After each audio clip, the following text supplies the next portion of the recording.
kind of at this point, it feels like a bit of a crapshoot as to how good some of these teams are going to be, because of West Ham last season, for example, in this August fixture at home on the third week, they could be really good. They could be back to, a top half of the Premier League sort of form, depending on how things, shake out. As Fulkrug, come good. He wasn't really involved that much last season. So it's such a crapshoot. But at the same time, I feel like when you start to look at some of the fixtures in those early weeks, it does feel like we're going to have an opportunity to gain some momentum. I think last season, Dan, you talked about this when we did our prediction, you and Raf both, but the idea that, it's going to be really interesting to see how the perception is of the club and what's going on, especially now that the expectations are going to be higher, given what we just did.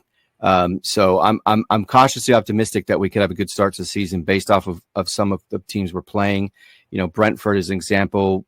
We kind of split with them last season, beat them away, lost them at home, of course.